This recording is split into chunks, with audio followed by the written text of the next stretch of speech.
हो, उद्यापासून 5 दिवस. उद्या होईल ना? हां, उद्यापासून 5 दिवस. आपल्या मंदिरात नटबाळीचं 5 तारखेला उद्या नाही नाही नाही, आपले द्वादशीला सोमवारी. सोमवारी का? हां, आपले सोमवार. मग सोमवारी करू का? हां. नाही, उद्या केली चालेल ना. चालेल. रविवार नाही आता. मासे ना. चालतं. मग तेवढ्यासाठी फोन करत होते नाही, साहेब. नाही. म्हटलं मी विचारून घेते दादा. निवृत्ती ज्ञानदेव सोपान मुक्ताबाई एकनाथ नामदेव तुकाराम.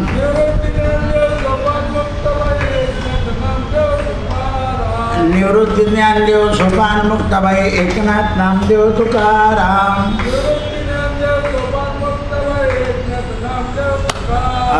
निवृत्ती ज्ञानदेव सोपान मुक्ताबाई एकनाथ नामदेव तुकाराम. कुंडली वरदा हरी विठ्ठल श्री ज्ञानदेव तुकार गोपाल कृष्ण भगवान की जय. आज भक्तमाल ग्रंथामध्ये दामा म्हणजे स्त्रियांचं चरित्र आलं आहे. ज्या संत स्त्रिया होऊन गेल्या, संसारात राहून सुद्धा कशा संत झाल्या त्याचं वर्णन आहे. पहिल्या स्त्रियांचं नाव आहे दमाबाईजी. ह्या पुरुषांच्या बरोबरच उच्चतम कोटीच्या संत झाल्या. दमाबाई ह्या भगवतजन पारायण असून संतांच्या सेवेमध्ये आणि मानवाला भोजन घालण्यामध्ये अत्यंत रुची होती. ज्याप्रमाणे संतांना पाहिजे त्याचप्रमाणे आपल्याकडे येणारा मानव हा ईश्वराचंच रूप आहे अशी भावना होती. म्हणून सर्व लोकांमध्ये ईश्वर पाहण्याची वृत्ती अशी यांच्या अंगी होती आणि मुखामध्ये नेहमी भगवत गुणानुवाद वर्णन चालायचे. म्हणजे अभंग म्हणायचे, दोहे म्हणायचे आणि ज्याच्या कारणानं आपल्या मनाला चक्रात पडू द्यायचं नाही. नाहीतर आपलं मन जे आहे ना ते असं चक्रासारखं फिरत असतं. हे झालं की ते झालं की ते, आणि मनामध्ये कामना वासना निर्माण होऊ द्यायचे नाही. कारण मनात वासना सारख्या निर्माण होतात. मना वासना दृष्ट कामान ये रे, मना सर्वथा पाप बुद्धी नको रे. म्हणून ते वाईट पाहायचे नाही, वाईट ऐकायच्या नाही आणि वाईट बोलायचं नाही. जरी बोलायची वेळ आली तरी ते मधुर वाणीनं बोलायचे, विचारपूर्वक बोलायचे. प्रभूची कृपा आपल्यावर व्हावी ह्या मनमोहिनीनं, म्हणजे त्यांच्या मनानं अशी मोहिनी धरली होती की आपल्याला प्रभूचं दर्शन झालंच पाहिजे. आता ते प्रभूचं दर्शन होत होतं पण मनाला कळत नव्हतं की हे प्रभूचं दर्शन आहे. ज्या वेळेला आपण कोणतंही कर्म करतो आणि त्या कर्मामध्ये अति आनंद जेव्हा होतो तेव्हा प्रभू तिथे वावरता आहे हे समजलं पाहिजे आपल्याला. असे काही क्षण येतात जीवनात की आपण काम करतो आणि त्यावेळेला आपल्याला उच्चतम आनंद होतो. त्यावेळेला प्रभू आलेले असतात. कारण प्रभूचं एक रूप आहे आनंद. आणि म्हणून सदानंदम सद्गृहम, ज्या घरामध्ये नेहमी सदा आनंदाचं वातावरण आहे. जसं कोणी आलं तर आनंद झाला पाहिजे. आपलं कसं असतं, आपल्या लायक माणूस आला तर आनंद होतो आणि आपल्याला उपद्रव झाला तर दुःख होतो. पण तो उपद्रव आलेला मनुष्यसुद्धा मनुष्य आहे, त्याला पाणी भोजन दिलं की ते एक आनंद होतो. काही लोकांना कोणी जेवलं म्हणजे आनंद होतो, कारण ते एक आनंदाचं प्रतीक आहे. म्हणून यांच्या मनामध्ये नेहमी असं यायचं की मला देव दिसला पाहिजे, देव माझ्याशी बोलला पाहिजे. तर असं 12 वर्ष झाल्यानंतर देवाने संताचा वेश करून यांच्याकडे प्रवेश केला. आता प्रवेश केल्यानंतर भगवंताला ओळखणं मोठं कठीण होतं, पण यांच्या मनात व्याकुळता होती. त्यामुळे भगवंताने त्यांना स्वतःच्या मुखानं भोजन मागितलं. कारण त्यांना जीव घालण्यात आनंद होता. ज्याला जे गोष्ट करण्यात आनंद आहे ना ते म्हटलं की मग त्याला आनंद होतो. म्हणून भोजन मागितलं देवाने. आणि द्या द्या द्या मागतच राहिले. त्यावेळेस त्यांनी दिलं तेव्हा संतरूपधारी प्रभूनं त्यांना सांगितलं, झालं समाधान?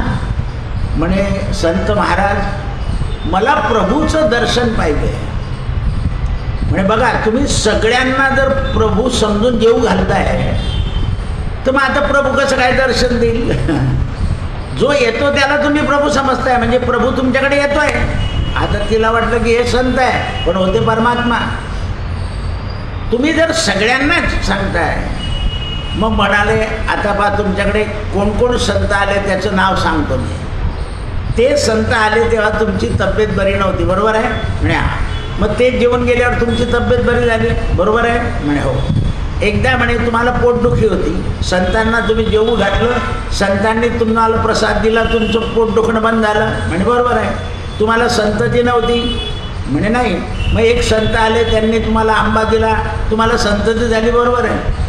असं सांगत राहिले तेव्हा तिच्या लक्षात आलं की हे देव आहे. म्हणून चरण धरायला गेल्याबरोबर भगवान अदृश्य झाले. अदृश्य झाले म्हणजे पटवून दिलं की मीच देव आहे. ज्या वेळेला आपण आपल्या कार्यामध्ये देव आणतो, आपल्या कामामध्ये काम काही म्हणा राम राम, आपल्या कामामध्ये आपण जेव्हा राम आणतो तेव्हा कामच राम होऊन जातं. देव काही स्वतंत्र नाही. पहा तुम्ही गजेंद्राने हाक मारलेलं होतं, गोविंद दामोदर माधवेती, भगवान आले. मग तिथे गजेंद्राला काय करायचं होतं तर चक्रातून मुक्त करायचं होतं. म्हणून सुदर्शन चक्र सोडलं, मगराला मारलं आणि गजेंद्राला मुक्त केलं. आपल्या मनाला मुक्त करायचं आहे.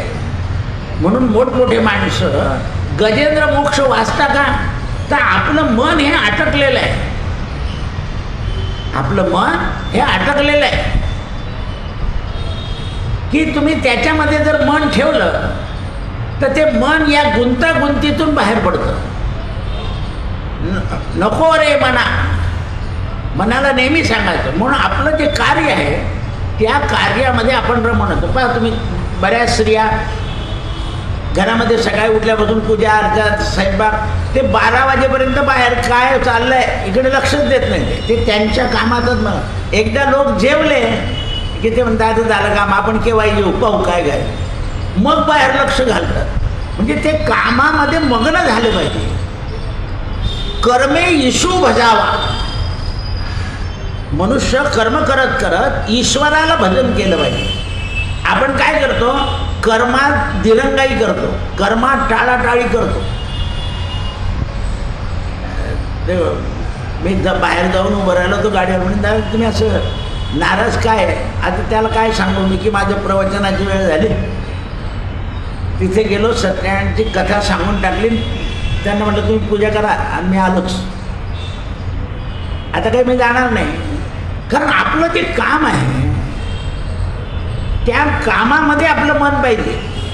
हे तर बाहेर उपाध्याचं चालूच असतं जगात. आपलं जे काम आहे 4 महिन्याचा जो आपला नियम आहे नित्यनेम प्रवचनाचा, ते कर्मच ईश्वर कर्म आहे. किती लोक आहे समोर त्याचं काही महत्त्व नाही आहे, पण ते कर्म ईश्वर आहे. आपण ईश्वराकरता करतो, त्याला चातुर्मास्य असं म्हणतो. म्हणून त्यावेळेस त्यांनी भगवान अंतर्धान पावल्यावर विलाप केला, रडायला लागल्या की मी देवा तुम्हाला ओळखलं नाही. मग त्या दिवशी उशिरा झोप लागली आणि झोपेमध्ये देवाने दृष्टांत दिला आणि समजवलं की तुझ्या सगळ्या सेवेनं मी तुझ्याबरोबर प्रत्येक वेळा जेवायला आहे. हे तू मान्य केलं आहे की जे जे दिसे भूत ते ते मानिजे भगवंत, हे तुला माहिती आहे. मग जर मी इतक्या वेळा जेवलो तुझ्या हाताने तर तू अजून संतुष्ट कसे होत नाही? ते स्वप्नामध्ये जेव्हा समजवलं तेव्हा भगवंताच्या अमृतमय वाणीनं स्वप्नामध्ये परमानंद झाला. तुकाराम महाराज सुद्धा सांगतात की मला स्वप्नात अनुग्रह झालाय. बाबाजी आपले सांगितले नाम, मंत्र दिला राम कृष्ण हरी. आता स्वप्नामध्ये हा आनंद कोणाला मिळेल? ज्याचं मन जागृती स्वप्नी शुद्ध आहे त्याला. आपल्याला तर भूत काय दिसतं, पैसे काय दिसतात, काय काय दिसत. आदिष्टवान यथा स्वप्ने राम रक्षा मिमाहरा तथा लिखितवान प्राप्त प्रबुद्ध उदकौशिका. रात्री जेवढं आठवलं तेवढं सकाळी लिहून काढलं. आज काही हजारो वर्षापासून रामरक्षा प्रचलित आहे. काही लोकांना त्याचं फळ मिळतं आहे, काही लोकांचे निमित्त चाललेले आहे. म्हणून परमानंद झाला आणि मग त्या दिवसापासून त्यांना ध्यानाची सवय लागली. ईश्वर कळाला की ध्यान लागतं. जोपर्यंत ईश्वर कळत नाही तोपर्यंत ध्यान लागत नाही. आता ध्यान म्हणजे 24 तास नाही. आपलं जे काम आहे तेही ध्यानपूर्वक केलं पाहिजे. कारण कामामध्ये जर आपलं ध्येय नसलं तर ते कर्म चांगलं नाही होत. आज माझं चित्त लागलं नाही, स्वयंपाक खराब झाला, आज माझं काम नीट नाही झालं, माझं चित्त लागलं नाही. का नाही लागलं तर त्याला कारण आहे, कुठला तरी विचार मनात आहे. म्हणून कोणतंही काम करताना मन निर्विकार केलं पाहिजे. मन जसं जसं निर्विकार होत जातं तसं तसं आपल्याला आपल्या कर्मानं ईश्वर दिसतो. म्हणून कर्मे ईशू भजावा. दुसरी श्री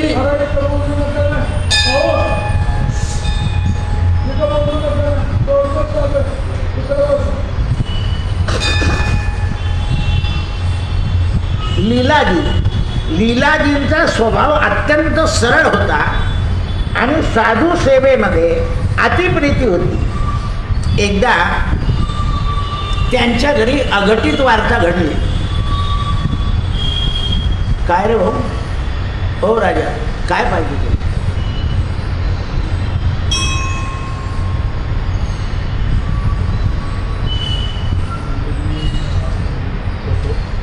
आम्ही कुठलाही फोटो ठेवत नाही. तू दुसऱ्या कुठल्या मंदिरात तुला दिसलंही ते कुठं फोटो काढ नाही.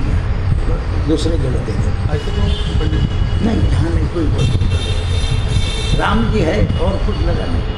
फिर बाद में खराब हो जाता है, कोई करता है, इसलिए दूसरे मंदिर में दे दो आपका. तो त्यावेळेला ना संतांनी तिच्या संत सेवेची परीक्षा पाहायचं ठरवलं. तर देवाने संताचा वेश धारण करून तिच्या घरी प्रवेश केला आणि तिथे अघटित घटना घडलेली होती. दुःखी तिने पाहिलं संत आले म्हणून त्या अघटित घटनेवर पांघरून घालून दिलं. संताला जीव घालायचा प्रयत्न केला. संतांनी विचारलं, बाई तुझा मुलगा कुठे आहे? म्हणे महाराज तो खेळत आहे. म्हणे नाही, तू तुझा मुलगा गेल्यावर सुद्धा संताला जेवू घालते. म्हणे महाराज मुलाला नंतर नेता येईल आम्हाला, तुम्ही आले जेवून घ्या. म्हणे मला असं जेवता नाही येणार. पण म्हणे माझ्याजवळ एक जडीबुटी आहे, ती जडीबुटी जर तू ती उघडून तुझ्या मुलाच्या तोंडात टाकली तर तुझा मुलगा जागृत होऊन जाईल. तो झोपलाय म्हणे, मेला नाही. भगवंताने संत पूजेचं फळ म्हणून ती जडी दिली. जडी काय नुसतं नाव होतं ते. भगवंताला तिच्या संत सेवेचं फळ द्यायचं होतं. तिने ती जडीबुटी उघडली, बाळाच्या तोंडाला मुलाच्या तोंडाला लावल्यावर मुलगा उठून बसला. मुलगा उठून बसल्याबरोबर संत गुप्त झाले. मग तिच्या लक्षात आलं आपण संत सेवा केली, त्या संत सेवेचं फळ म्हणजे आपला मृत मुलगा उठला. मग आता त्यावेळेला एक आणखीन एक घटना घडली की ती जेव्हा संताचा स्वयंपाक करावा लागला तेव्हा देवाने पतीचं रूप घेतलं. पती बाहेर बसलेला होता आणि पती तिला बोलायला लागला की तुझा मुलगा मेला आहे आणि तू करते. म्हणे अहो मुलाला नेता येईल, संत आपली संत सेवेचा नियम आहे, तो खंडित करू नये असं देवाला सांगितलं. म्हणून देवानं जडीबुटी निमित्तानं त्याला सजीव केलं. कारण काहीतरी कारण घडावं लागतं. देव परीक्षा पाहतात, हे करते आहे पण हिच्या मनात काय आहे, तर तिचं निर्विकार मन होतं. म्हणून भगवंताने जडीबुटी दाखवून तिच्या मुलाला जागृत केलं आणि नंतर जागृत केल्यानंतर भगवान गुप्त झाले. भगवान गुप्त झाल्याबरोबर तिला खूप दुःख झालं आणि तिने विरह मांडला आधी पुत्राचा विरह होता, आता देवाचा विरह. देवाने पाहिजे हिला दर्शन तर देऊन चुकलो आपण, पण हिला आता पुत्र जिवंत झाल्याबद्दल जो आनंद आहे तुझ्या, म्हणून विरहाच्या दशेमध्ये ती बेशुद्ध पडली लीलाबाई.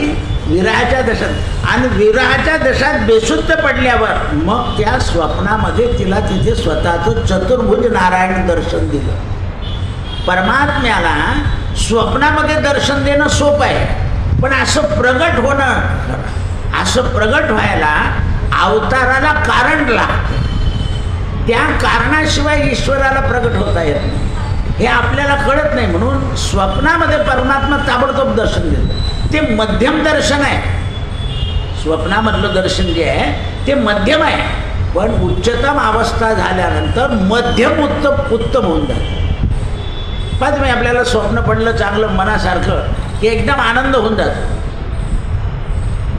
रामनवमीला रामाचं स्वप्न पडलं साहजिक आहे, पण दिवसभर पाहिलेलं असतं. पण इतर दिवशी जर रामाचं स्वप्न पडलं तर आपल्या मनामध्ये जो काही एक आगळा आनंद होतो, आज छान दिवस झाला, देवाचं स्वप्न पडलंय मला.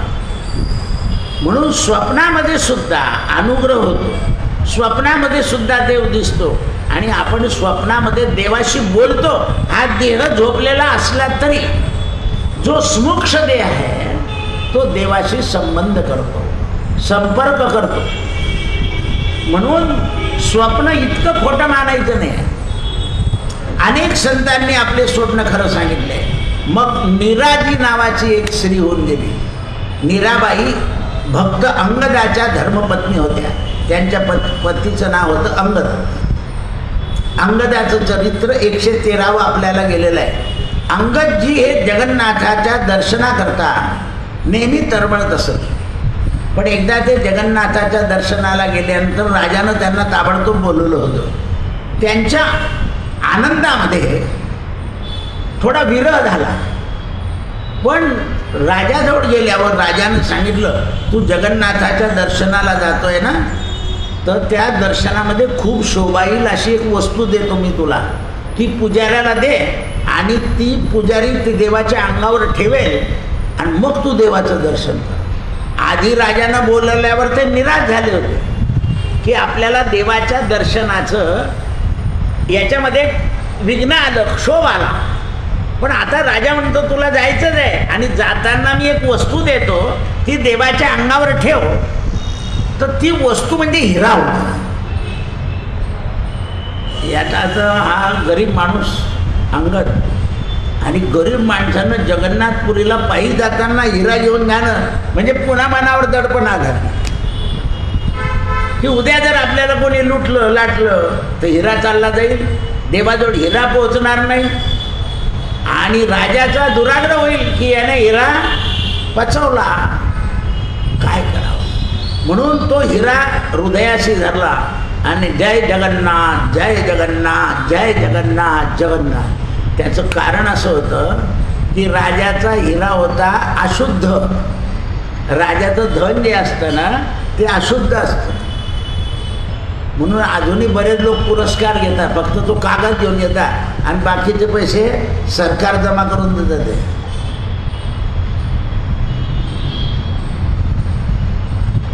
चाबी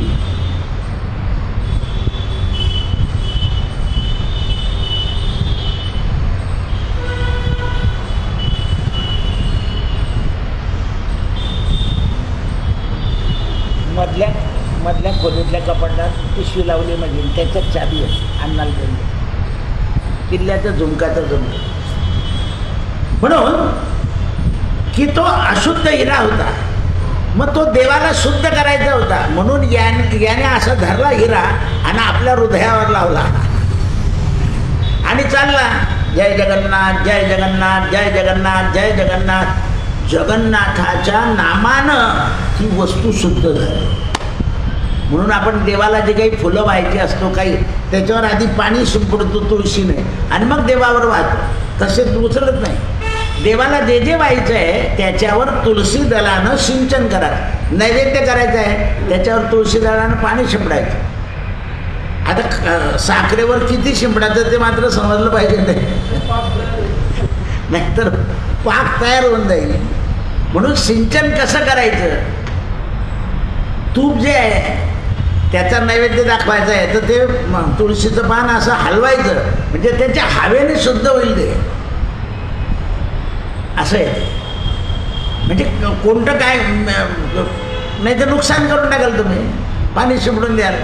ते लोक देवाच्या शंखाचं पाणी शिंपडताना देवाजवळ तर ते देवाचे कपडे ओले करून टाकतात. ते नुसतं असं प्रोक्षण करायचं असतं.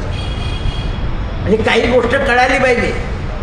काही लोक इतकं पाणी भेटलं तर पाय देऊन माणसाचा पाय सोटतो, मग लगेच पुसावं लागतं, फडकं ठेवावं लागतं. ते अंगावर सुद्धा किती पडलं पाहिजे, किंचित असं फेकायचं. ते असं नाही टाकायचं, मग कोणाच्या तोंडावर पडतं. आणि एखाद्या बाईच्या पडलं म्हणजे ती बाई म्हणून मग जाऊन फेकलं माझ्या तोंडावर, आली उपाधी. तर याच्याकरता ज्ञात मनुष्य असावा लागतो, त्याला ते कळायला पाहिजे ते. आणि त्यावेळेस त्या मीराबाईच्या मनामध्ये प्रभूच्या दर्शनाची लालसा निर्माण झाली आणि मग याने तो हिरा नेला देवाच्या. यांची जी पत्नी होती हिच्या मनात ही लालसा निर्माण झाली की हिरा कसा असतो.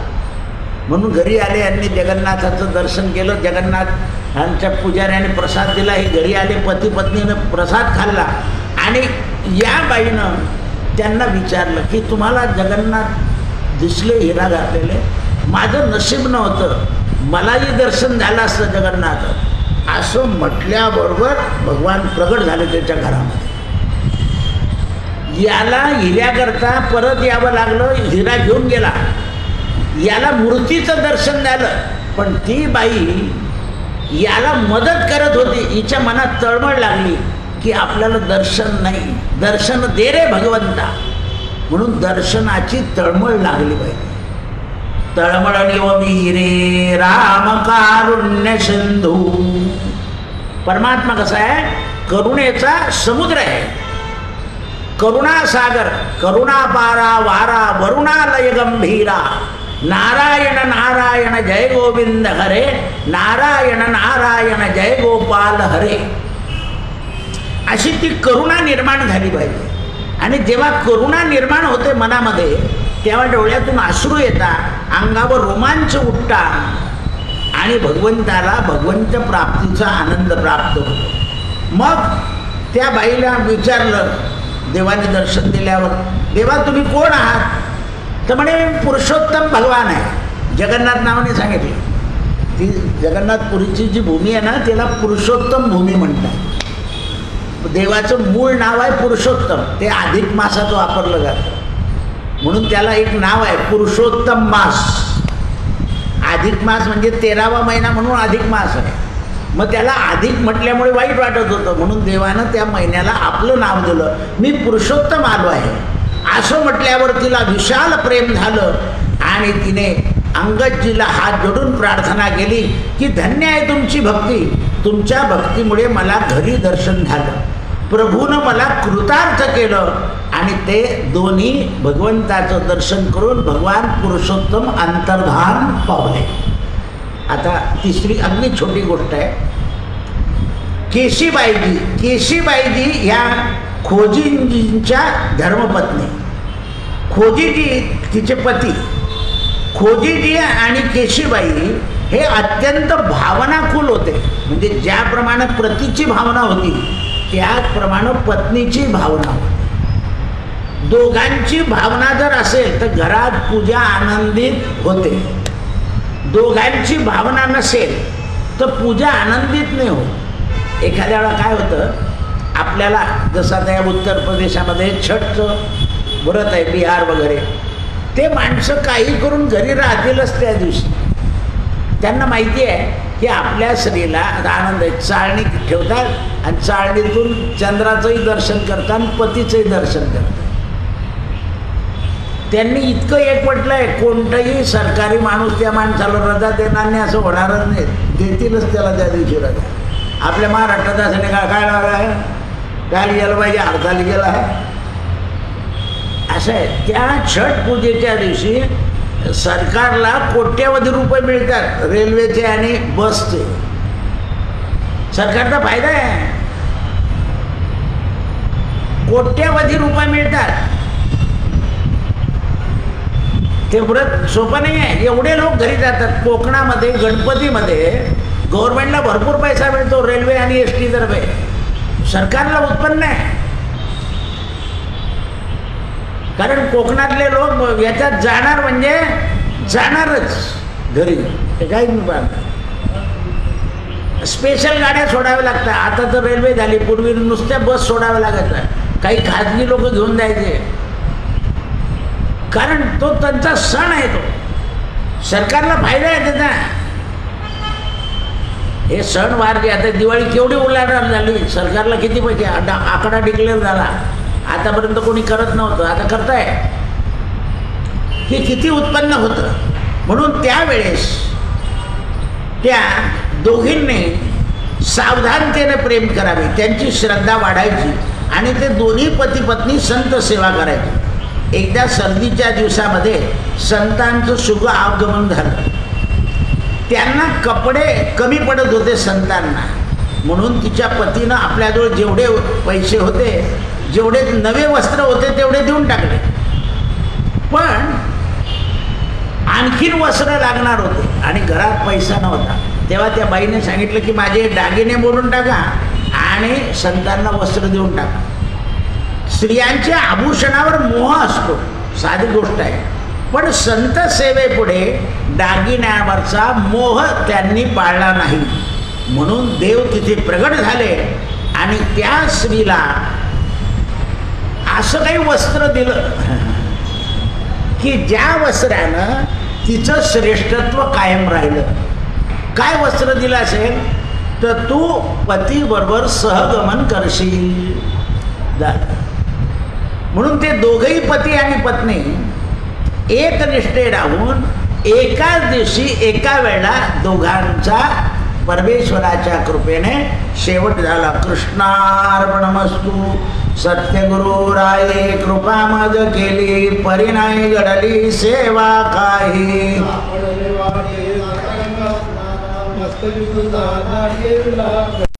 मस्त